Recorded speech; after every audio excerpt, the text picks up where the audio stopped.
Hello, everyone, and welcome to Dragon Talk. I am Greg Tito, and I am joined by... Shelly. Hi, Shelly. How you doing? We're also joined by 4 other people. This is a very crowded room today. It is very... It's filled with a lot of talent and wonderful people. So many personalities.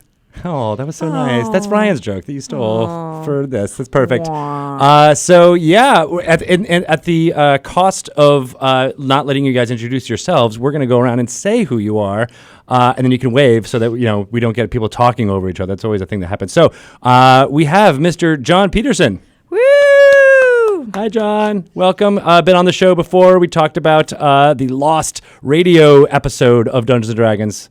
Very excited to have you back. We have Mr. Kyle Newman. Yay! He's in a box. You can speak. You don't have to not say anything.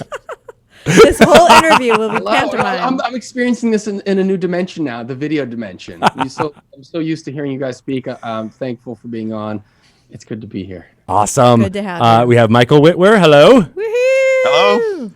It is an honor to be here. Thank you for having me. And Mr. Sam Whitwer. Yo! Hey. How's everyone doing? Hello. Many people might know you as playing Morden Kanan. I think is your most popular role. That is the one that has brought me the most accolades, correct? It's true. You've got Emmys. You're working on an EGOT. It's going to happen. So the 4 of you all work together on a little book. I say little, ironically, because it's quite large, called Art and Arcana. How would you describe this book to someone who knew nothing about it? Well, I mean, this is Michael again, and it's a visual history. So it's not just an art book, although it is chock full of art. It has more than 700 individual panels. But it's a visual history of the entire brand of Dungeons & Dragons from the very beginning all the way to present day. And it really covers the brand as told through its visuals, i.e. its art, its ephemera, its advertising, and beyond. So it's a pretty comprehensive look at the brand. It's been a lot of fun to do. Nice. How long have you guys been working on it? Kyle, when did we first talk? Our whole lives. That's the correct. It's the culmination of a lot. We officially started talking about it, I would say, just over 2 years ago, circa the stream of Annihilation? That's right. It's right around that time. Yeah. I'd read Michael's book. I was super inspired. I was back playing Dungeons & Dragons. And I was like, where's a good art book? Yeah. Oh, there are none. So I was like, why don't we do something in this space? And like I said, I was a fan of Michael's, and I reached out to him with this idea that there needs to be something comprehensive. Let's try and get as close to definitive as possible. And let's explore the whole thing, all 40-something plus years. And that started there. We didn't know exactly what it was going to be, but that's when our party expanded immediately with both John and Sam. Sam was a longtime friend. That's how I actually was connected to Michael. I'm a big Star Wars fan and a big fan of Sam's. And Sam wanted to join the party, and John, being maybe the preeminent expert on this entire subject globally, was a no-brainer inclusion. So I felt like we had a pretty complete group, and what we've all come to realize is this book wouldn't have been what it is without, I think, all of our different perspectives, and it allowed it to look at it in different layers, more than just one person. This is what I think it is. We were able to vet it, test it, talk about it, explore it, and then put forth the text in the book, which is a history. I just want to make that clear to people. It's not just a bunch of visuals. This is also a book you want to have during the holidays, sit by a fire, blast your Midnight Syndicate, and read the Art and Arcana book on the history of this brand, because it's awesome. You just created about 50 different plans for people to be like, I'm going to go up in a cabin, bring this book, sip some brandy. Bring anything else. Yeah. Because the book is enormous. That's right. That's all you can bring. And worthwhile. That's all you need. So, John, you've been doing a lot of D&D history work for a long time. What was it about this project that excited you? Well, I mean, I do a lot of very dusty kind of archival work about the history of D&D, and being able to look at it with the fresh eyes of what is the story of the art itself. In my previous book, Playing at the World, I didn't really write much about who the artists were. Really, I was only focused on the first couple of years of the game, so that's a bit of, limits the scope of that a bit. But even those initial artists, people like Greg Bell or Keenan Powell or Cookie Corey, these weren't people we really knew a lot about. And so just that process of researching, learning who those people were, looking at the business dimension of how they got these artists, of the fact that you would only get paid $2, per illustration for the original 1974 OD&D booklet, because that's all they had budget for. And so they turned then to neighborhood kids, friends of Guy X's daughter, or his sister-in-law, like anybody they could get to just kind of pitch things in. Often people without a lot of background really in this, and kind of talented doodlers really. And being able to take it from that all the way through the glorious days of the 80s, the Elmores, the Easleys, up to the present, up to Tyler, and like what's going on today. Mm-hmm. That was just completely fresh eyes for me. That is super cool. So I have a lot of questions. But let's start with this. So first of all, I don't think 2 years seems like enough time for you guys to have made this book. This book is incredible. And I'm so glad it exists, and I'm glad that you guys did it, because it seems like a lot of work. Yeah, I've always wanted this book to exist. I have a strong memory of Sam and the rest of you guys coming up into the office and getting your excitement of seeing all of the artwork. Of Mitzi is in the book, which I love. Well, yeah, let me chime in on, and just, the scope is pretty important here. And actually, us coming into the office is a pretty relevant part of that story, right? Working directly with Wizards as an official licensed product. So with Wizards as our partner, I mean, the book would have been impossible without that agreement, not just because we had to print IP that belongs to Wizards of the Coast, but because your archive is extraordinary. There was so much to work with. So anytime we needed something, at least past a certain point, again, there's some very early stuff. When you get, before 1985, we had to do some real digging in what we call archaeology. Yeah, but after that, point, we could email Jefferson Dunlap for just about anything, and he would come through and find it and pull it out of the archive. So that was a pretty cool part. But the other part that I think is important to that story is this notion that, John has been digging deep in the tombs of D&D history now for going on 15 years, I think. And myself, I started my project, Empire of Imagination, in 2012. So what does that give me? Roughly 6 years in process. So what it became was a process of really adapting a lot of these research methods we had already been working on, and then figuring out we need to look for art. I mean, John and I used to joke about the fact, if we had only known we were going to do an art project sometime in the future, all the questions we could have asked, all the art we could have gotten when we were thinking about it, it wasn't what we were working on at the time. So that was a lot of it. But then having this balanced party we talk about, right? Bringing in John, Kyle and I decided we needed a magic user. So let's bring in John Peterson. We needed a barbarian. So let's bring in my brother, Sam Witwer. Yes. You bashed down the doors to find the artwork that was necessary. Yeah.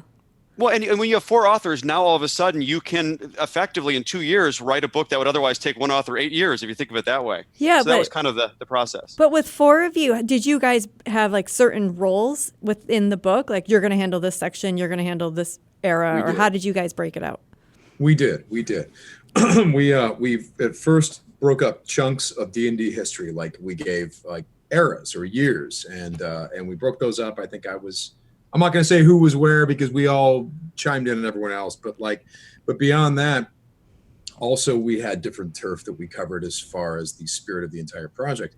You had John making sure that we didn't say something that was inaccurate, because he is, as Kyle says, the foremost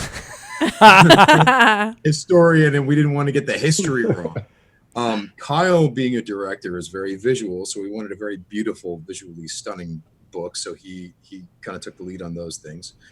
And Michael and me were in a weird way the player fans.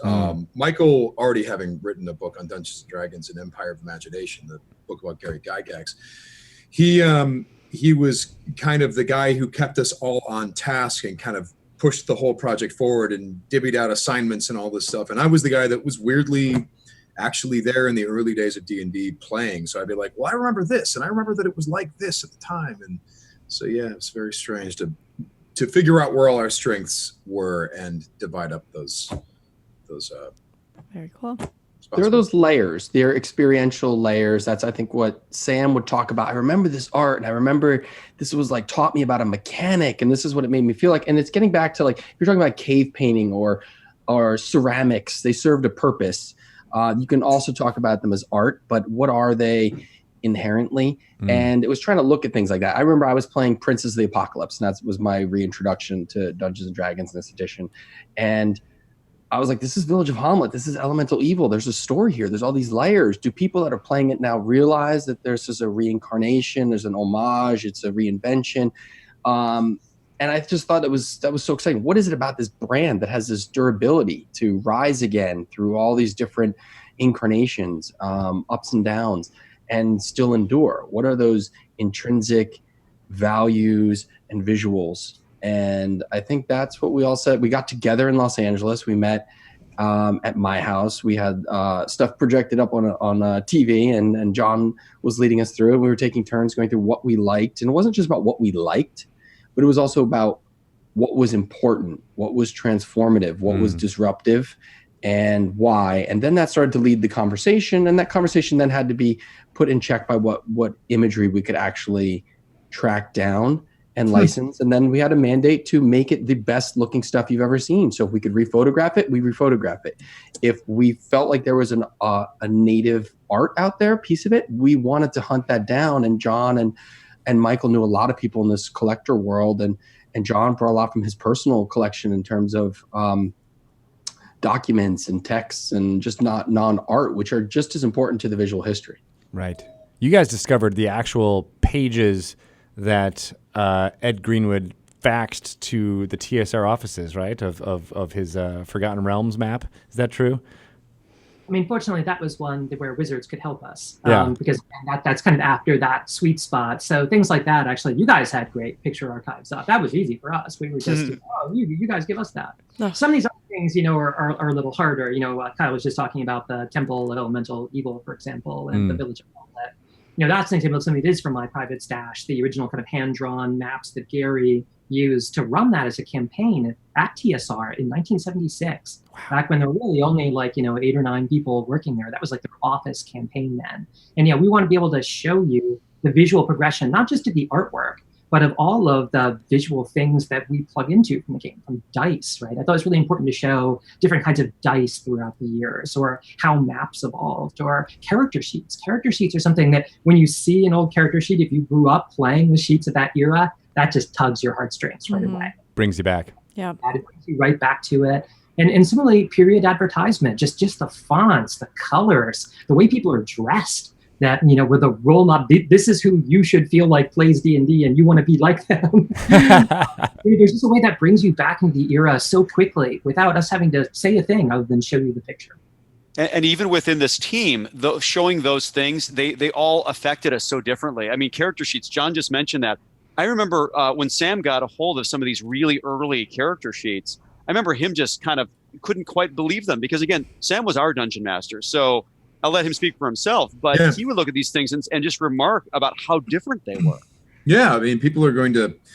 Well, I mean, one of the things about this project is that I've talked to a lot of very avid D&D players, and we'll talk about, I don't know, some aspect of the game, and they will really know their stuff. They will be completely aware of how to play that rogue that carries a magical, dagger and tries to pair it with, this magical armor, this and that. There's a lot of stuff that they know about D&D. Just to be able to play D&D, you have to know some things about D&D. Mm-hmm. So I would go, hey, so what about, I'd say something about Gary Gygax, and they'd say, who?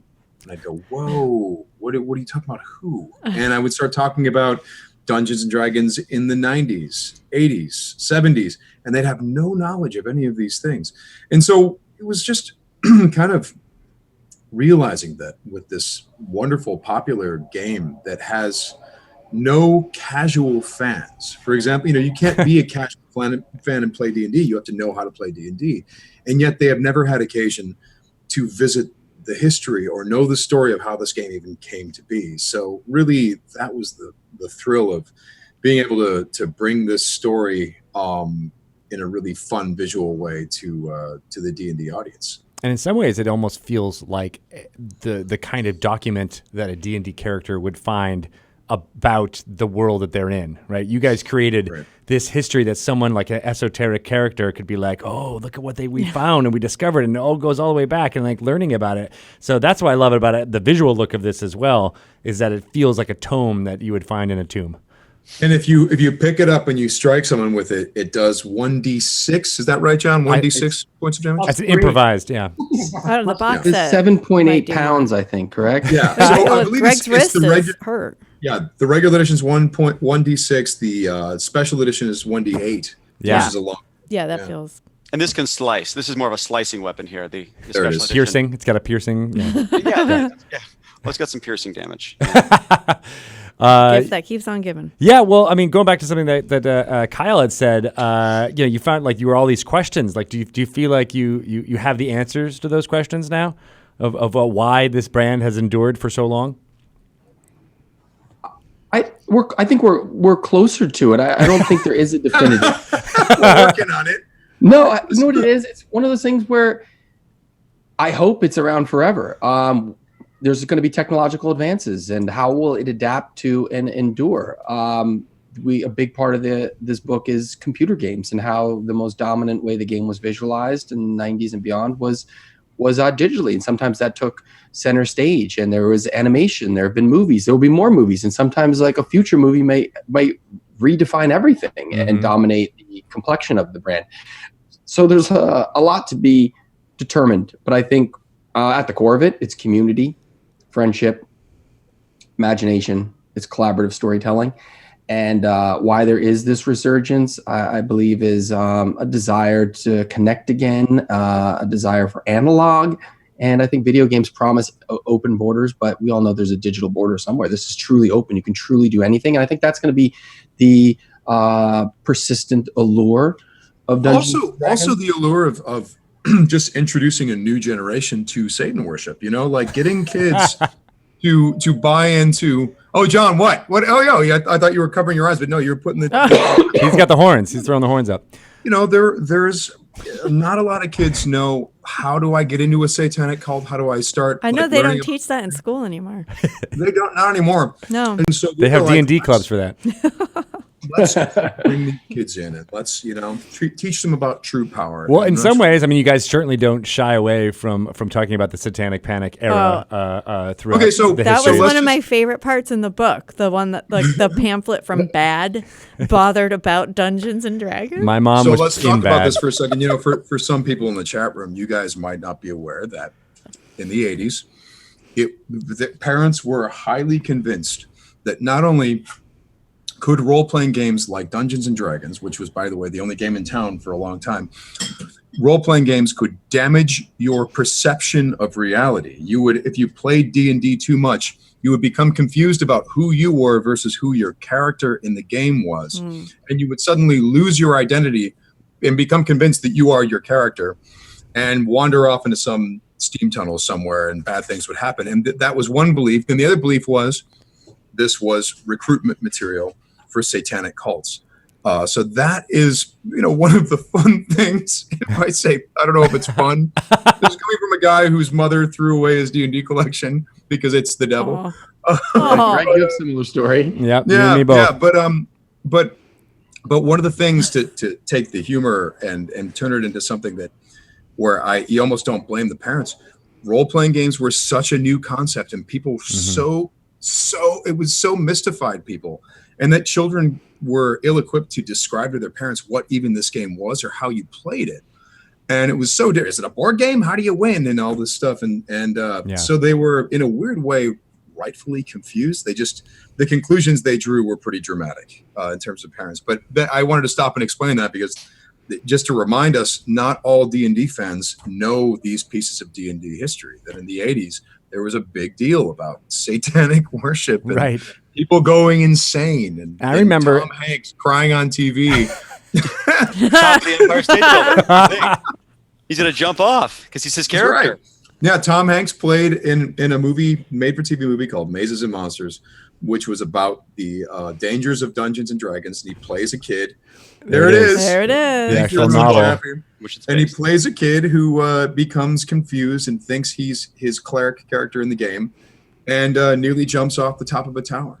And he says, JJ, what am I doing here? What am I doing? Yeah, it's wonderful Academy Award-winning Tom Hanks performance. Which, by the way, this was so intellectually and culturally disruptive, and it was so trend setting that the mainstream hadn't caught up, and it was a phenomenon. I think that's really important. What Sam's talking about is, this game. We're laughing about it right now, but at the time you couldn't conceive of what it really was. It's like you get together with your friends and you talk about murdering people, you talk about robbing people, you're conjuring talking real about monsters. There's rules for these things, but you're not winning, so it sounds very real. So it must have blown a lot of people's minds, and we know it did. And there was a definite reaction, and there's obviously a reaction from the brand as it's getting bigger to want to position itself in a way so it can grow. It's been recently acquired at this point. It has new money behind it, and it wants to,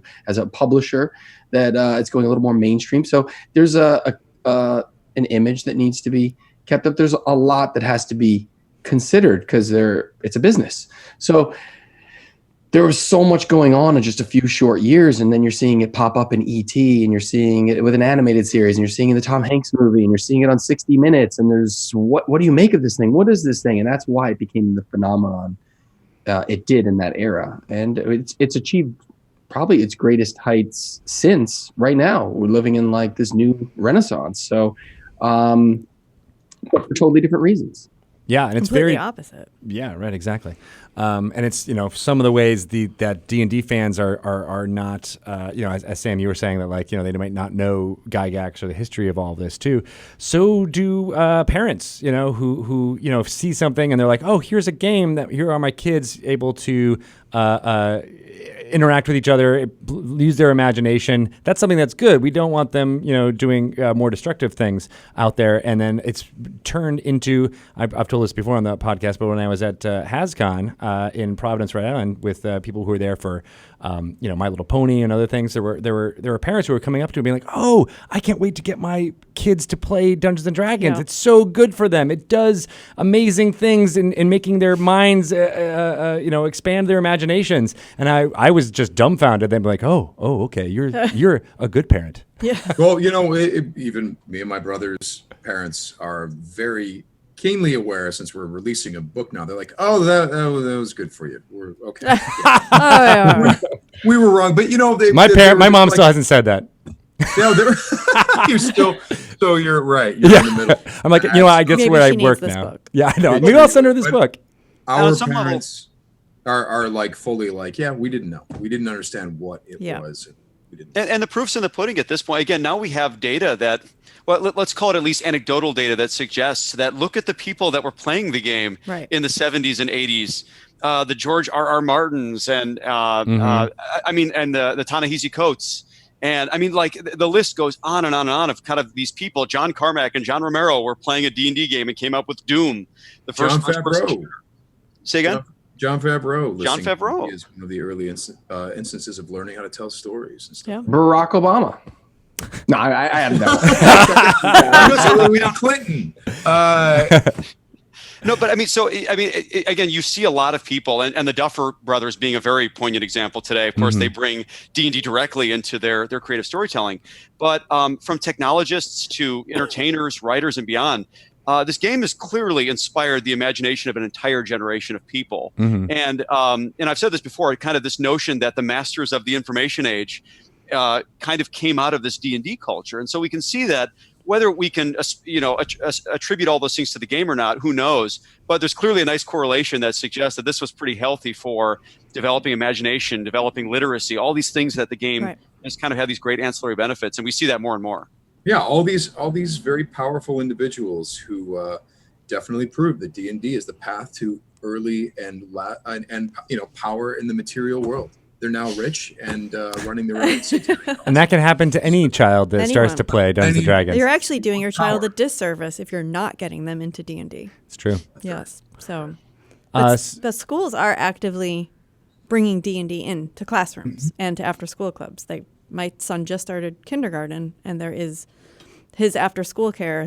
They're asking, please bring us the D&D books. Please teach us how to play D&D. We want the kids to be doing this stuff. Unlike when Greg went to after-school care. That's true. We did. The nuns did not ask about that. The great thing to get is, there used to be like a hurdle you had to get over to understand D&D, like in the 1970s, where hit points and armor class and experience and levels and things like that, those were relatively novel and esoteric ideas. But today you can't grow up without being exposed to video games. Maybe it's Kingdom Hearts that gets you first, whatever it's going to be, right? They're just going to get these ideas into your head. And I think what people are now discovering, and kids are now discovering, that is fueling so much, I think, of the Renaissance now, is you can take that technology back to the tabletop. And there, with your friends, you can do exactly the kind of game you want to have, right? The great AAA tentpole games are fantastic. I play them all. I love Witcher and Fallout and everything along those lines, right? But there's just something so different about going back and having a game that only you and your friends need to enjoy. They just like tailored to what you want to have. And it used to be kind of a barrier to entry to that, but now I think everybody has that. It's very accessible. And did you see that happened? Like that was the core tenet that you saw from the early days that is still true today?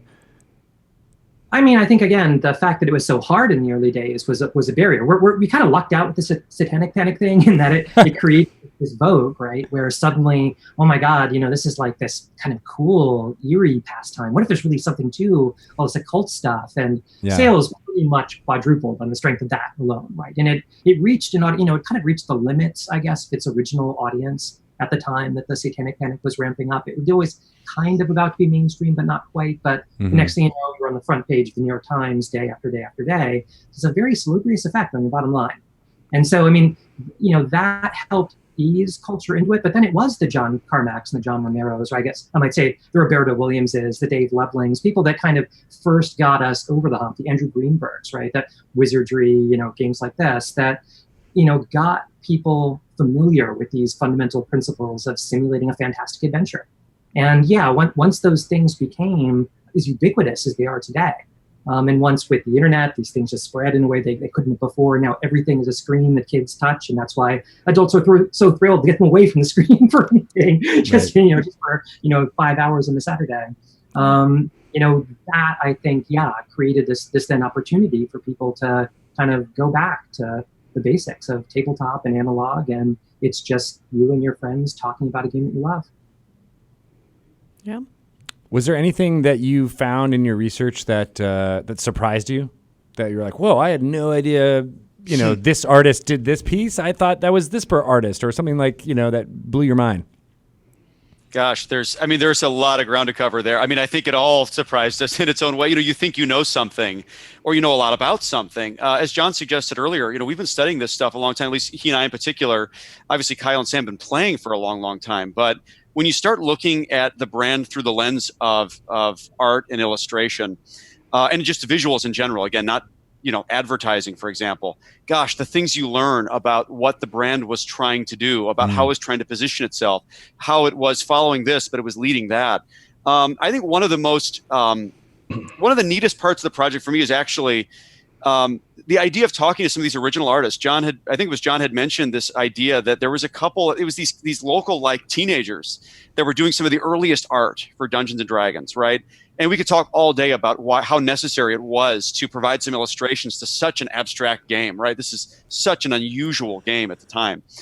But actually finding these people and hearing their stories and hearing the kind of working environment it was to hear from Gary one day and expecting drawings of monsters you've never even visualized or heard of the next. It's an amazing story, and it provided such a neat context for how this truly came about. And it really gave a new definition about how homebrew this game truly was when it came about.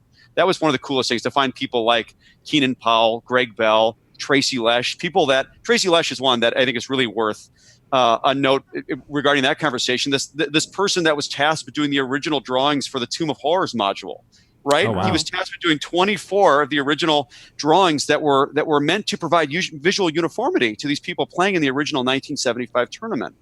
Those drawings inspired the latter drawings that we know so well from Trampier and Sutherland. So things like that, they were just jewels to not only find the pieces, but the people and to hear their stories. How did you find the people? Were they relatively easy to discover, or lots of digging, and were they willing to talk to you? We went through old phone books. Oh, what's a phone book? There was a door to there's a door community, and I think everyone had different connections and different leads on art, and John and Michael know a lot of people deeper in it in the collector community, and sometimes I'd get wind that, like, one example is Dave Mandel, who's a exec producer showrunner on Veep, that he had the Monster Manual painting. And one thing we wanted to do was show art as the artist painted it, and not just how we've seen it, appropriated and sold as a product with logos and everything. We wanted to see, like, what was the original painting, and let's show it to people in a big spread. And then looking at those things, we discovered, like, I never knew that was there. I forgot it was there. I never knew it looked like that, or I never knew this wasn't finished. And you pick up details and brushstrokes. And so I reached out to Dave, and he's like, yeah, I have that. And yeah, you can photograph it. I've got some more. And he would expose us to some other pictures we didn't have or know existed. And we would hear rumors of stuff that were deleted or blocked art, that stuff that Gary didn't like, that ended up in the book. So cool. Some of these things that we've found came in just under the gun. Like some of the biggest finds, and I don't know if we should tell them which ones. Is it worth saying a couple of them? Yeah. Do it. Yeah. John, I'm going to leave this to you, man. I don't want to. The decision or the explanation. So, I mean, we did manage to connect up with one of the more important art collectors relatively late in the process. And so kind of when we were, I want to say past deadline, we certainly had delivered on a book that would have been pretty complete. And then we had to say, we need to put a few more things in. It's something that I think Kyle may have been alluding to about, images that we'd heard rumored. Like we'd heard rumor that there was this original concept drawing of the Beholder that Greg Bell had done, where the Beholder wasn't floating yet, where it was like stuck on the ground, and it had like the big central eye and the tentacles, and but the thing is that Gary had nixed it, of course, because that wasn't accurate. And then Bell redid this as the famous Sphere of Doom drawing that's on the cover of the Greyhawk booklet. As part of this kind of last minute set of images, we managed to get that original, as Mike is showing right now. It is. Yeah, ground beholder. And you can see Gary's actually drawn in no and don't use. But it's, when you look at that illustration, it's kind of a beholder, it's kind of a roper, it's kind of a Neo Ortug, all in one. And again, so many weird little pieces like that. Some of our most important pieces literally came in, a week or two from having to be content locked on the book. And in fact, again, John, the one I'm thinking of. Is that worth telling the story or no? We can't tell that story, can we? We shouldn't tell that story. Okay, got it. Okay, so now there's bodies to be found. I see. Okay, good. Right. Well, I mean, we'll have to wait, revealed in the fullness of time. Yeah, and it certainly will. And again, this project really had a lot to do with you just keep looking under these rocks, right? You keep showing up. And the darndest things started to happen. Again, we couldn't control the timing on those. So one reason we had confidence going into the project is we knew a lot about the subject. We had obviously studied it a lot. John was a collector. We were pretty hooked into a lot of the number of the collectors. So if you think about the scope of this book from a distance, you can sit here as a team and we can say, well, we know we can get like the best examples of the product out there. We know some of the best collectors that have that stuff. The best brown box, for example, the great examples of the original chainmail, and all the way through present day. Mm-hmm. We knew where a few of the original pieces were, but I mean, just a few, so think about, for example, we knew, John, Look at that. In the shrink wrap. Oh, wow. Assembled in Gary's basement. Yeah, John? Oh, yeah. Yeah. Yeah, got hand assembled. I mean, his fingerprints are on it. There's only 1,000 of those, incidentally, and in terms of how many are actually existing, probably half that. Right. And there is a movie to be made, Kyle, where basically we go through John's brown boxes to try to assemble the complete Gary Gygax genome and clone the man. Yeah. I never thought of that. That's a good idea. Well, yeah. But we could do it Serpentor style and get like Gary Gygax and Arneson and Reggie Arneson coming in here. But I mean, four of you. It just was. It was a process you couldn't quite control, but we knew we could at least enter the project with things knowing that, for example, Wizards had discovered the basic box cover by Dave Sutherland. That was one that we knew Kurt Gould had actually found it in a dusty storeroom at Wizards, and we were happened to be connected to some of those channels. A good colleague of John and I, Paul Stormberg, we knew he owned a number of important artifacts and some original cover painting. We had a lot of friends that owned things, but it was it was a handful of pieces. It wasn't like we knew where all 5 of the original AD&D wraparound covers were. Yeah, we did not. And the fact that we found those, I think that was one of the biggest single wins with this I project. think we can say, what do we like 2 or 3 weeks from lock? What do we have? We had 4 out of 5, and then we went to 5 out of 5 afterward. Is that how that worked? Or 3 out of 5, and then the last few came in. Yeah, I mean, I had to go to London to shoot the Fiend Folio myself, which Ian Livingstone, the founder of Games Workshop, of course, Games Workshop worked with TSR on the Fiend Folio, so he has that on his wall in his. It's kind of his laundry, you might say. It's not even in his office actually. It's kind of more. I don't know if there's literally a laundry machine there, but it seemed kind of like a little entry. He's like, we got it in the mud room. We'll just keep it there. Nice. Well, Kyle, I mean, Michael described you as the visual person behind this. I would call you the illusionist of this party, perhaps. But like, what was it like putting together like the layout of all of these disparate sources and making it feel like a cohesive whole? Because there's something that's really great about the way this book is put together. It doesn't feel like it's a hodgepodge. It feels like it tells a continuous story. Yeah. Thank you. That was something we all did. I think it was I wanted to lay out the sample pages on the floor chapter by chapter and look at it in a macro way and get a feel and say, what are the colors like? Do these images that we wrote into our manuscript saying we're going to put a quarter page of this and a full page over here of this Bally's ad with a pinball machine, do these go together now that we see them together when they're laid out? What is the relationship between the images, and can we tell a different story by moving this one 4 pages back and moving this up, or putting this evolution spread about the beholder next to this? And so it became a different rewrite process for all of us. And trying to find those juxtapositions, those relationships that could make each page you open up feel like a complete story, where your eye would move circular around the page and you could get what was going on in that moment, that era or that campaign setting. And I was probably a little more difficult when it came to that stuff, because if something doesn't feel right, it's got to keep fixing it. It's got to be right. And then we looked at it like the phases of filmmaking, and there was the pre-production, there was information gathering, and there was the writing. And then there was the rewriting, and it's like, what do we actually have? What did we quote unquote shoot? And then how are we going to edit it?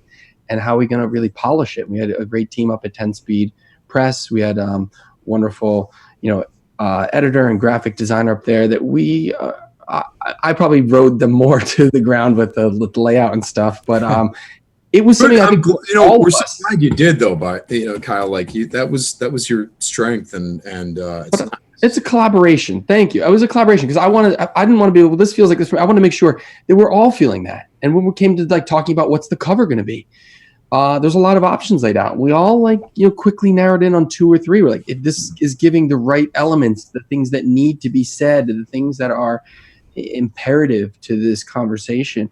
And so we wanted it to feel like it wasn't one person saying, oh, you just go do that. We all tried to roll up our sleeves and wrap our heads around why, if somebody's feeling this way, oh yeah, I see that now, maybe we should go this way. And it became a party effort. And that was one of those things where at that phase, I was maybe leading it a little more. I felt like more passionate because there was a lot more. We were like proofing and moving things and losing things and editing things and turning things into, stuff to go below the image, and everything was getting mixed around. So there was a lot for everyone to kind of focus on. And, but I think that was just, the book was rewritten visually after it was written textually. Interesting. Yeah, that was one of the questions that I wanted to ask was, did the story evolve because of the images that you had secured, or did you write the story and then seek out the images? Or was it kind of in tandem? It was both. Yeah. Sections were driven sometimes by text. Like, this is the important text. This is the story that needs to be told. Right. And we just had to get aligned on what that cohesive linear narrative was. And that became a spine. And then on that spine, we could adhere and branch off into subsections and subplots. Like I said, advertising is a big thing. There's 90 pages of it, and that's liberally dispersed throughout. But there's like a Dragonlance section. It's almost 14 pages. There's an animated series section. There's stuff on the movies, and all these things come and pop up at different points. And And that became a place of what do we have? What could we really license? And how hard is it to get this image from Mazes and Monsters? And how hard is it to get this obscure, piece of advertising? And so all those things were, ultimately, I'd say we got almost everything we wanted, right? Oh, yeah. And when we did, we got very, very. But the timing of their acquisition definitely informed how things were laid out, what we felt like we had as foundation, and then where we could grow from. Obviously, the early chapters go a little deeper dive into the history because so much of the later history in 5th edition is still being written.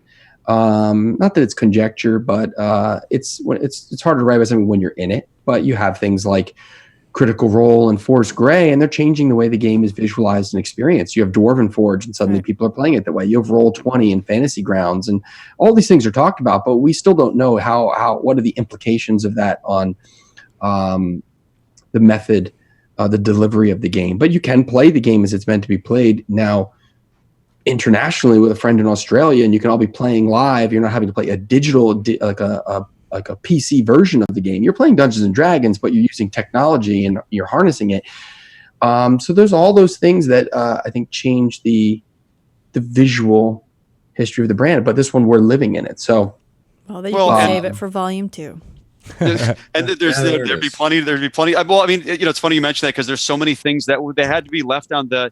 As big as that book is, you wouldn't believe the amount of material we had. That was one of my questions too. The cutting room floor, we couldn't even see the floor by the time it was done, as it were.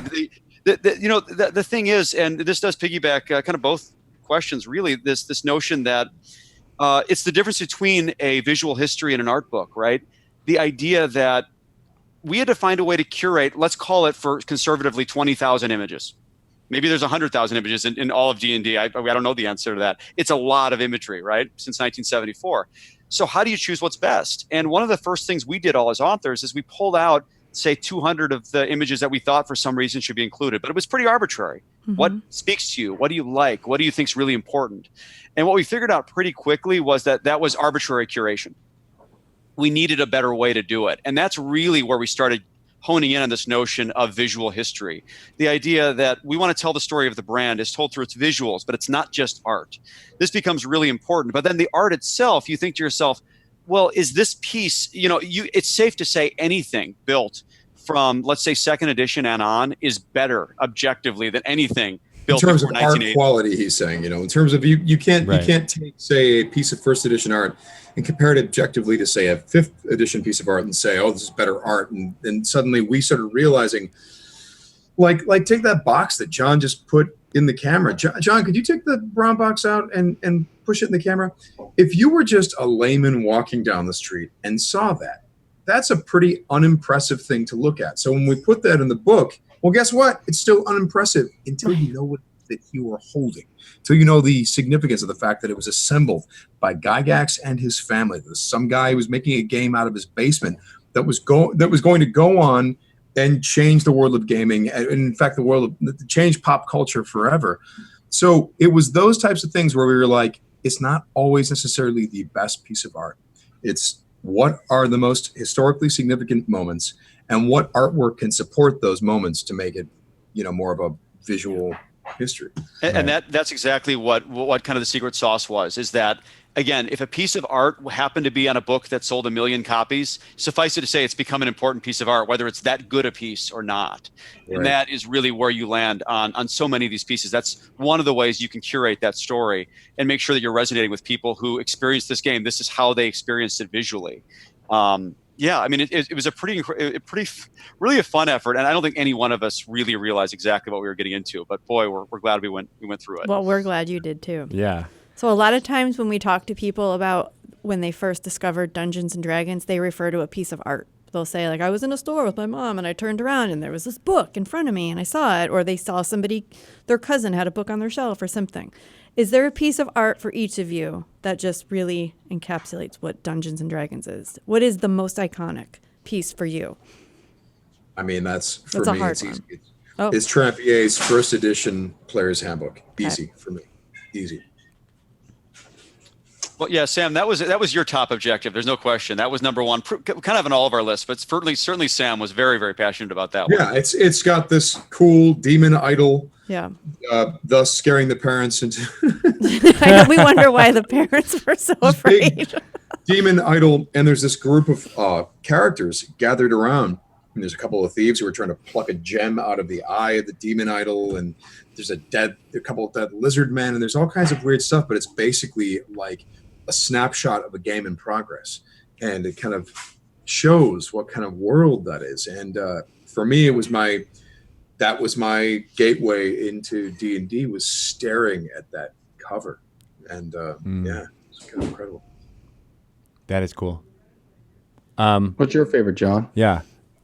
John, I got to hear what John says. I can't even imagine. Well, it would be one of these Arrow Lotus pieces, right? It's tough for me to say. Maybe Arrow Lotus from the Moldvay cover, in the sense of, there's just something about Otis's style, I think, and especially the way that his characters is. I think we say this in the book even. They're more kind of freaks and misfits than kind of brawny, traditional fantasy heroes. And that's the Moldvay cover there. Yeah, the Errol Otis characters, I love it when Errol Otis paints player characters because they're all just whacked out. And that's why I'm an Otis fan too. And at one point, I think I referred to him as the El Greco of the D&D art, because his forms bend, and he's just finally putting a little something personal and different onto what was more traditional. And Otis's stuff, D&D is a little weird and quirky. It's not just traditional fantasy. You're open to the bizarre. You could walk into a room and you don't know what is a gibbering mouther. Like there's, you know what I mean? It's hard to explain some of these things. Like, it's not traditional fantasy, and that's what makes the IP so unique. So I don't know if I could say Otis is maybe my favorite artist, but it depends on the day. It could be an easily, but I think the image we have on the cover is pretty iconic. Pretty darn important. Yeah. Because it's very cinematic. It puts you into combat and conflict. You feel like you're a part of it. It's inviting. And there was debate. Should it be the Player's Handbook cover that Sam was referring to? Should it be this? There's a couple other ones up for debate as to what really signifies the brand and what it's about. I think ultimately because there was a dragon involved, it usurped the other one. But there's so many important pieces for each era. It's like, that's what it was. Those are the ones that signified that year, that decade. So It's so hard. Hard. What was great about the what we chose for our cover was the fact that it was kind of a middle ground in terms of the history. When the art really started becoming vivid and honestly competitive with today's art. Because but yet it's still a historical piece. It's still one that generates nostalgia and good feeling from old time players as well, because we were trying to figure out how do you encapsulate the brand while inviting the old school grognards and the new school Twitch players, and that seemed to be the good middle ground right there. Right. And for me, it's that one right there. Yes. Unearthed Arcana by Yes. Jeff Easley. That. Yeah, the Easley stuff from the 80s. Now, again, those who know my last book, Empire of Imagination, might realize that we did a referential piece to Unearthed Arcana on the cover using Jeff Easley. I asked Jeff Easley to go do that cover. And instead of the wizard, it's a picture of Gary, with a loosened tie, and he's in front of a typewriter instead of the magic book. Instead of beakers and things like that, it's bookshelves and, but I think that piece for me, actually fun fact on this one. So that piece for me, when I was a kid, as Sam already suggested, this was kind of in the height of the Satanic Panic. And as much as I love that piece and I poured over that piece, I was afraid to look in the eyes of the wizard. Oh, Is that right? For that piece and the Easley Dungeon Master Guide from 1983, with the Dungeon Master with the open doors, I was afraid to look in the eyes of those two pieces for fear that they were imbued with some type of demonic power.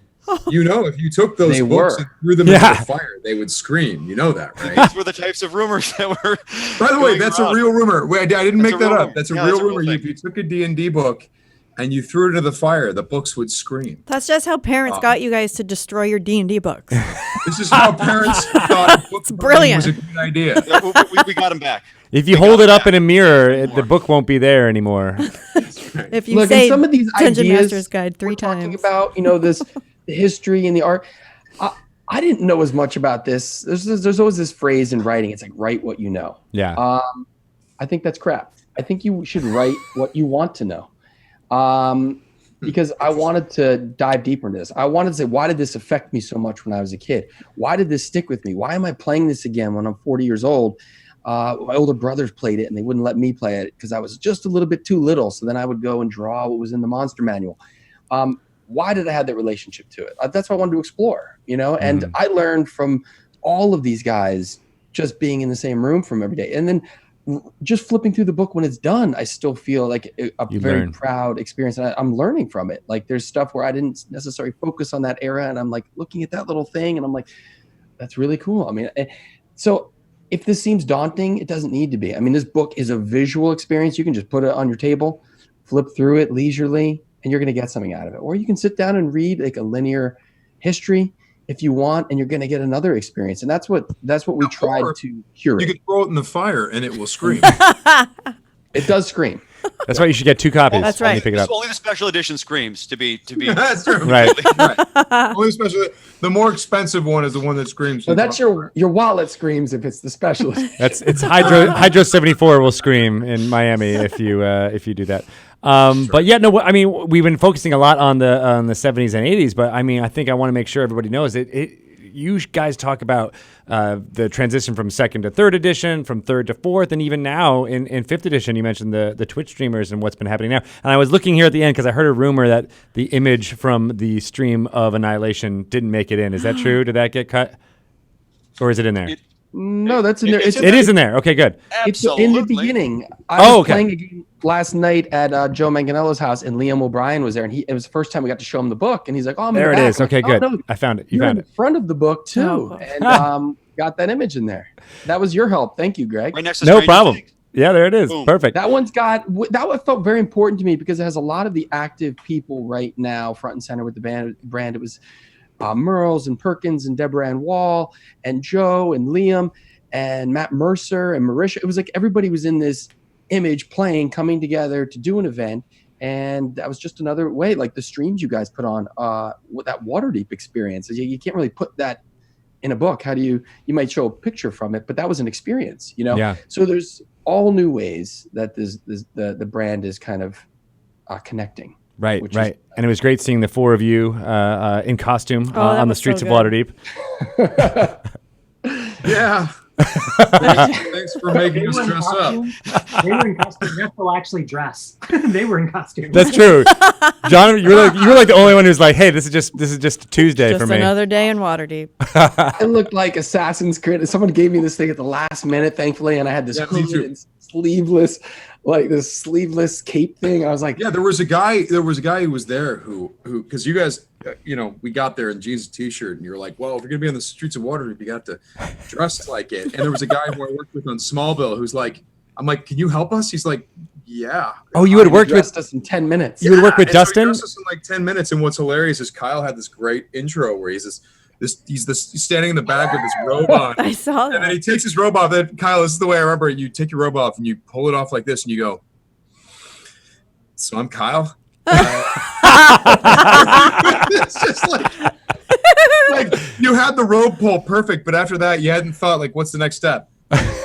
Anyway, this is a Which book is we very wrote. true.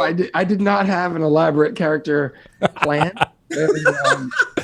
Kyle the illusionist. From this plane appearing in the realms. Yeah. That was awesome. Yeah. So Sam, you'd worked with Dustin Fletcher before? Was that the person that you were talking about? I'm so terrible with names. All I know. I think it was him. He was outfitting most of the streets of Waterdeep. He did a fantastic job. But he and- just had like a whole stash of Yeah, backup clothes. and honestly, he's one of those players who, had the history, and he'd been following D&D for a long time, but he was caught up in the moment of like, I want to be involved with what's happening right now with Dungeons and Dragons and experience the history and all that stuff. So he's almost like what the target audience for this type of a book? And he saved us because we really wanted to be able to tell everyone about what the book was, but we had to be in cosplay. Period cosplay. That's right. Anyway, You would have been fine with a T-shirt. It would have been totally fine, but. No, it would even not better. have. We were on the streets of Waterdeep, Matt. You would have stood out. Yeah. You got that open to an ad that I worked on. Oh, really? Uh-huh. Shelley Madsen Ennoble Glad did that this. you could commemorate QR codes forever. Absolutely. Last night. Oh, cool. They may still work. Our Yeah. printing was so good in the book. The QR It codes probably still work, does. everything. Still do it. Yep. So you guys got a chance to meet Ed Greenwood at the. I mean, I'm sure you've met him before, but at the Stream of Many Eyes. What was he like to interact with on the streets of Waterdeep? Well, I mean, I think Jovial. he was tickled. He was tickled pink to be able to be brought into the Art and Arcana shop where we had that facsimile of the Waterdeep map, and we took some pictures with him actually in full Elminster garb, pointing to it, and I think he really got a kick out of it. I think he had a great time. Yeah. Everyone did. It's got to be surreal, except for you, Shelley. Except for me, because I wasn't there. But Still feeling the burn. Still feeling the burn from because that. everybody keeps talking about how fun it was. It was cool. It was really cool. It was very cool. Yep. Yeah, I mean, good luck, Greg, next year in topping that. I know. He's already Have working to on do it. so. Yeah. It's going to be hard. But musical, I think that's what we're going to do, Kyle. What do you think? Yeah, it was cool. I got to bring my children to it. They're 3 and 4 at the time, and it had a huge impression on them. I think seeing it there viscerally in front of them. My 4-year-old's become obsessed with beholders. Oh, Nice. cute. So, I think it's important that the people get acclimated to what the brand is earlier, Right. And so by the time they're ready to move on to the books, it's not an alien thing. It's just something they graduate to. Their squeals of joy when they were like, Daddy, look, it's a treasure chest. They were so excited to find the treasure. And they were like, oh, it's just a prop. There's nothing in there, kid. Sorry. No, it's a mimic. I was going to say, it's a better than mimic. it being a mimic. No. Don't go near Michael, straighten me out. Which Gygax's son came by the store? Luke was there. So Luke Gygax comes by with his 2 daughters, correct? Mhm. 2 daughters? Was there a son or no? Was it just 2 daughters? Does he have 3? Yeah, he's had 3. I think you're right, John. Yeah. So the oldest daughter, who had to be what, Michael? Is she 12, 13? I think that's about right. I'd have to ask Luke on that one. But yeah, I mean, she's around that age, I think. Young girl, and she comes in, just kind of looking, just nodding and not looking particularly impressed or unimpressed, just kind of checking it out, just kind of like looking at, and she just goes to me, she goes, "Or there's that a Gith Yankee?" I'm like, "Yes, it is." And she's like, "Cool." And I'm thinking to myself, this is the Gygax genes are strong. Yeah, This right. was not even hard for her. She's like, "Is that a Gith Yankee?" I'm like, "Yeah, Cool. I think so." Cool. You're like, that's where we are with Dungeons and Dragons right now. 12-year-olds can just be like, oh, yeah. No, Cool. I prefer easily. Thanks. Right. And they think it's cool. Yeah, right. Well, guys, Wait, we didn't talk about owl bears we didn't talk about owlbears or orcs. and the evolution of the owl bear. We could probably do that in 30 seconds. Okay, John, do we it. got John here and everything. Please do it. John, go. John's holding it, actually. There it Look is. at that. My God. It's a dinosaur bear. Yeah, so these are the original toys. I'll show a couple. You may recognize a rust monster too. Oh, yeah. And So tiny. Before we Okay. let's pretend like the audience doesn't know what these are that you're showing. What are those, and what did they evolve into? so these were little dime store monsters that were sold again in the 1960s and 1970s in assortments. You'd find them in little bags of like prehistoric animals. And so they were very cheap, but they were repurposed by the folks around Lake Geneva and the Twin Cities to serve as monsters for, originally, the kind of pre-D&D games within D&D itself in the first couple of years. And so Dave Sutherland actually used this model pretty much at like that profile to serve, maybe it's that profile actually. Absolutely. Yeah. That profile, sorry. To serve as the illustration of that fellow there. Oh, there Oh he is. my There's the God. owlbear. You can kind of do the comparison. Yeah, actually, yeah. Why don't you go ahead and put your guy up, and I'll put my guy up. Oh. Yep, there you go. Look at They that. look- That is super cool. There's And your. so, yeah, we spent a lot of time trying to figure out the sources and inspirations for the early artwork because, when you first say, like, owlbear, what's an owlbear supposed to look like? Nobody has any idea, right? And, Greg Bell kind of took a stab at it, but this became the iconic representation of it. And wherever we could, we tried to point back to those sources, sometimes with licenses to people like Marvel Comics, because in some cases, these young artists who were being, operating a shoestring budget just need to get something done immediately, and they had no idea what it was supposed to look like. And oh my god! Oh, and here's a copy of Strange Tales number 167, and maybe I'll just draw something that looks like what's in this one. And this is how we ended up with a lot of early D&D art. Well, and who's going to ever see it, right? I mean, it's so homebrew. Who's going to ever see this? They print 1,000 copies for distribution in really obscure hobby channels, and at the end of the day, you realize that. While the source of some of these things is really pretty arbitrary, as John has suggested, right? They had these plastic toys. Let's do a drawing that looks like that. But how cool to think the context is truly that they're tasked with drawing something they've never seen before. No one's ever conceptualized it on paper.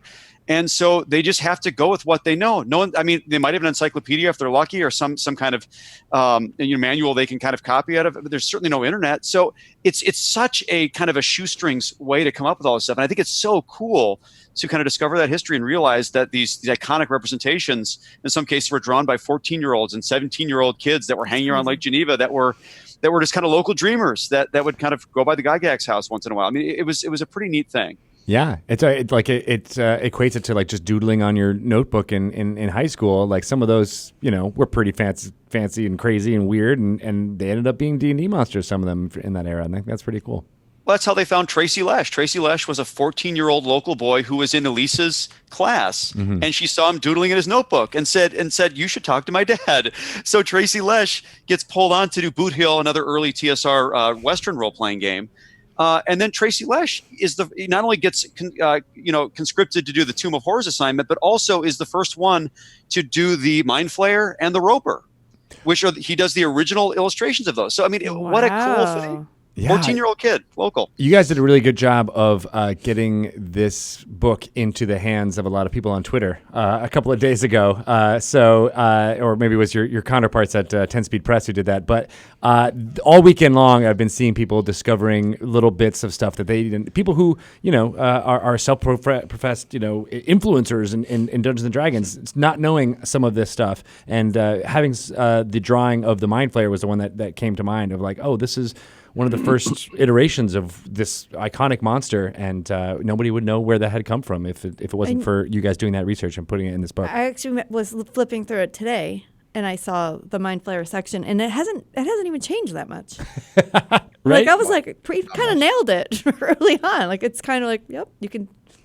Well, and one thing that becomes very cool is, as I mentioned, John is a collector, and he has a number of these things in his own collection, or we know people that have them. Gary's original descriptions in many of these cases hold true from when he first wrote them, which is always, of course, precedes when they actually get drawn. But there's sometimes years between these periods. So we've got the original description of a Beholder and a Mind Flayer. We have one thing we have in the book that is a pretty incredible piece is Gary's demon chart from Eldritch Wizardry. So he basically was very prescriptive about how he told Dave Sutherland to do these different demons, including Demogorgon and some others. And again, you can see how true they were to these descriptions.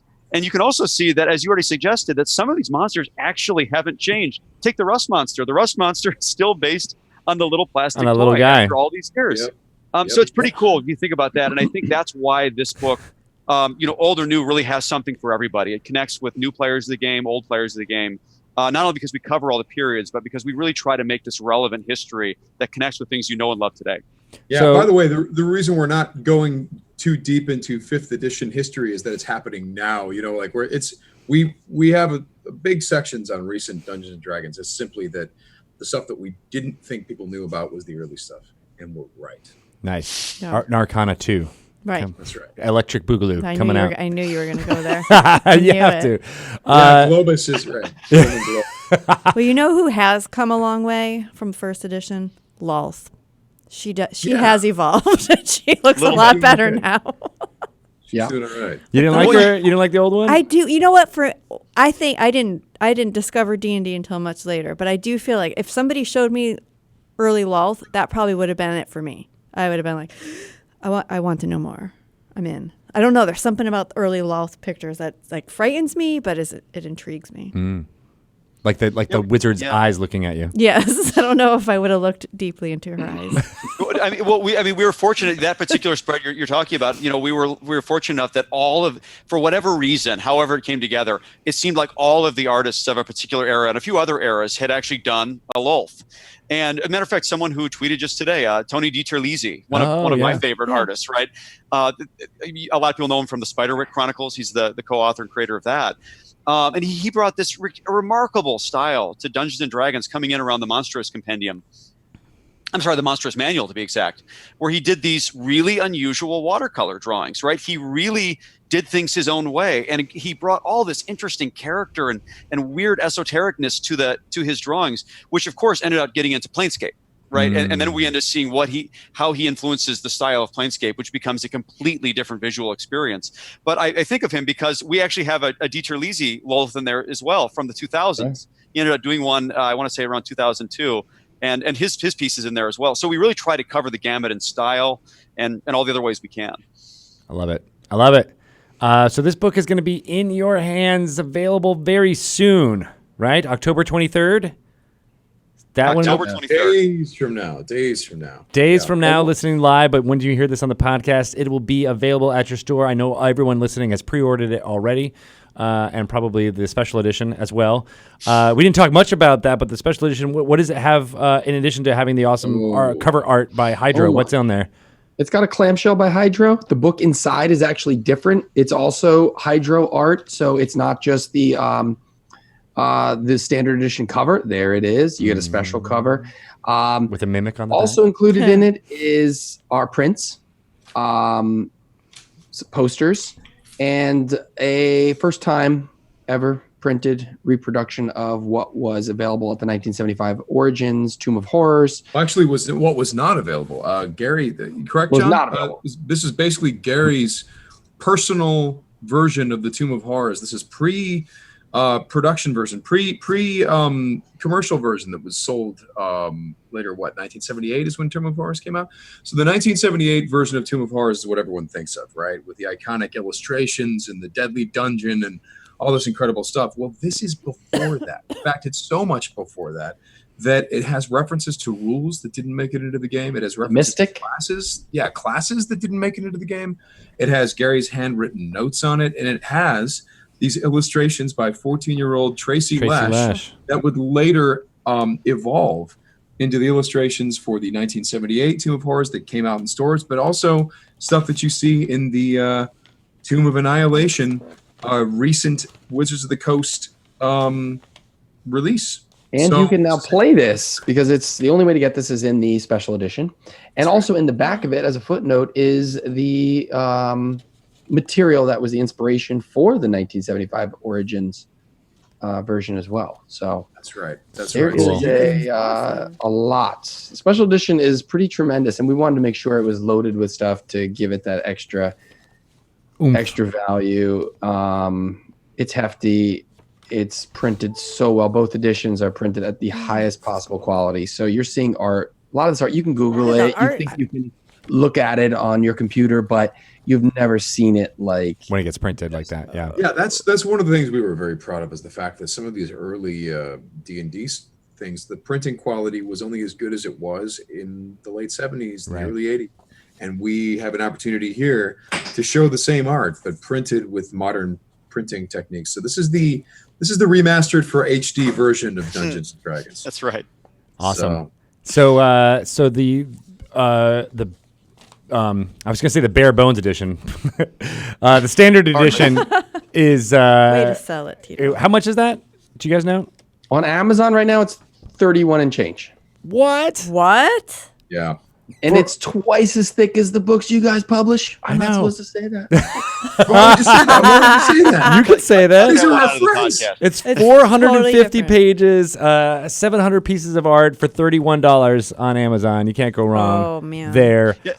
I mean, honestly, it sounds stupid. I mean, and I'm hardly impartial here, but we did actually really not fight hard with the publisher, and they were very aligned with us. But we really wanted to keep that price point. The cover price on that standard edition is $50, as they suggested. It's selling for 30 and change right now, 31 and change right now on Amazon. But accessibility in this book was actually really important to us. The notion that, I mean, quite honestly, we were hired to do a book that had, at least at its minimum, 350 images and 35,000 words. And we knew that to do the book of the scope that we wanted to cover, it was going to need a lot more than that. And that's what we did. We brought everything to it. And it was just as important that the publisher worked with us to make sure that we could keep this price point down, because we want everyone to have this. I'll be honest. We want everyone to understand the history of this game because we think it's enriching. We think you see this book and you engage with it. We think it'll actually make your Dungeons and Dragons experiences more enriching as you play 5e. Sure. So that's what I think is pretty neat about it. But there's even a story in that, the idea that we really wanted to keep that price point low. And I hope people do find value. I believe they will if they buy it at either of those points. And the list point on special edition is 125, and I think it's 76 right now on Amazon. And there is a Barnes and Noble edition, which has a variation with a red border on the standard edition, and it does have some maps that fold out. Ooh, I do like a Yeah, map. it's got some extra content about deadly dungeons that have claimed many players' lives and made many, many young children in the 70s and 80s cry. Because back in the day when you lost your character, you know what you did? You took your sheet and you tore it in half. That did happen. Oh, That's what do you get happened. what do you get for your friend that's a Dungeons and Dragons fan? Well, they don't have this book yet because it's not out. So now is a good time to get it for your dungeon master. Say thank you for all those hours. That's a good one. Yeah. Thank you for not tearing my sheet in half like they did back in the day. Thank you for that, because that's what a good dungeon master would do. Michael, I'm gonna go home. I'm gonna kill your characters. That's one of my favorite things that happened at the stream of Annihilation was Chris Perkins tearing up Joe Manganiello's character sheet live. Had so much glee when that happened. It's so hard. And Joe, of course, did a fantastic job at doing the foreword to this book. Of course. It means a lot. Death saves. We're putting together a little tour for the book, which is coming up. We're going to be San Francisco, Los Angeles, Chicago. We're going to be in Wisconsin. We're going to be in Philly. We're going to be in Seattle. We're going to Portland. Florida. It's going to be all over. And those dates are going to be online really soon. So look for those. Death saves, our good friends. There might be some death saves, exclusive Art and Arcana shirts coming down the pipe. Coming out into the wild. So if you're a Death Saves fan, you're gonna want to look for that. And man, and I didn't even mention the fact. Greg, we'll be at the Seattle Town Hall. Not to mention TwitchCon. You guys are all gonna be at TwitchCon. We got a panel where Gamehole Con. A Gamehole Con. Yeah, you're gonna be so sick of us after a few weeks. You're not gonna believe it. Not at all. We're gonna see a lot of each other. This is gonna be great. Yeah. We're gonna be rolling dice, talking about Dungeons and Dragons. Can't go wrong. That's true. That's true. Well, thank you all four of you, John, Kyle, Michael, and Sam. Do you want to do a quick round where people can find out more about what's going on with Art and Arcana, as well as what you do outside of Dungeons and Dragons, which is nothing, right? Well, now they can. They finished the book. John, start with you. Where can people find you? So I do have a blog that's still called Playing at the World after my first book, and I blog there about really, really arcane things, although sometimes I'm trying to incorporate in a bit of the things that end up on our cutting room floor these days from this project. So you can check my stuff out there. Oh, that's cool. And shout out to Mayim Bialik for giving you a shout out for Playing at the World. Can we talk about the most embarrassing moments of my life? If you've seen this video, if you don't, he's talking about, she did the video. It's very nice. Obviously, she was trying to tell people how amazing D&D is, which is great. But whoever was advisor on this suggested that my book had actually preceded D&D, and so it was a. Oh, I didn't see that part in the Art and Arcana. That's right. It predates chainmail, is my recollection. So yeah, this goes back pretty early. I don't want to talk about this anymore. Kyle, where can people find you? Cushing read your book while he was painting little figures for Little Wars. Yeah. I am I'm a filmmaker. I've done Fanboys, Barely Lethal. I've done music videos for Lana Del Rey and Taylor Swift. So pretty eclectic stuff. But I always go back to the things I love, like D&D. So it was a joy to write this with these guys. You can find me on Twitter at Kyle_Newman, Instagram Kyle_Newman, and then on Facebook too. So if you want to chat Dungeons and Dragons, Star Wars, I'm there. Sweet. What about you, Michael? Yeah, I'm Michael Whitwer. You can find me on Twitter at Mike Whitwer. And I still have my website from my last book, like John does. It's empireofimagination.com, which is like a time machine back to 2015 because I've hardly touched the site since then. But it still has great imagery of my book and all these other great things. I'll update that sooner or later here and get some of this new Art and Arcana stuff on there. But yeah, you can find me at Empire of Imagination certainly. Or on Twitter. And definitely check out Empire of Imagination. It's a great graphic novel tracing the beginning of where Dungeons & Dragons came from the people who made it. So good job on that. It's Thank you. Nice little sidebar for Art and Arcana fans out there. Sam, where can people find you?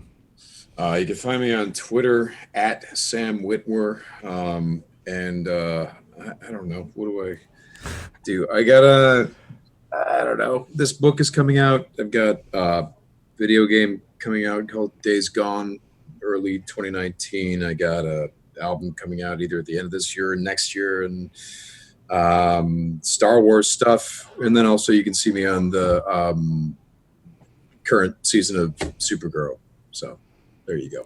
What's your home address? My home address is this white wall that's you can't tell where I am. Undisclosed location.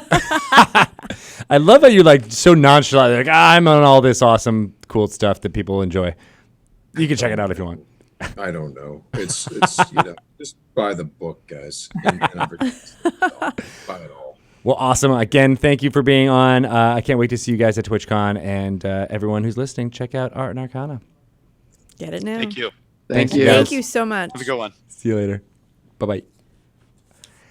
All right. Well, we went 18 minutes over, but there was so much to talk about that I was like, I think it's this. We could have a part 2. Yeah, we'll have an Art and Arcana interview part 2 to go along with everything else. We are going to take a short break here now on Twitch, and then we'll be back here talking to Ari. You're missing your meeting that was supposed to be at 3. I think it's at 3:30. Oh, sweet. I always get that wrong. I know. So good. You're good to go. Yeah, we're good. All right. But then we might be back on at 4 to do some intros, outros, and other fun stuff. Or not. Maybe it'll just be by myself. I don't know. Shelly's always got things that she's got to do. Well, I actually have a meeting with you at 4. Oh, shoot. Did we have a meeting at 4? We did. Oh, right. I guess. So we'll just do it on air. It's now this. All right, good. We'll do it on air. All right, Okay. awesome. Thanks, everyone on Twitch. We'll be back in just a couple minutes with me and Ari talking about some lore you should know. Bye. Bye-bye.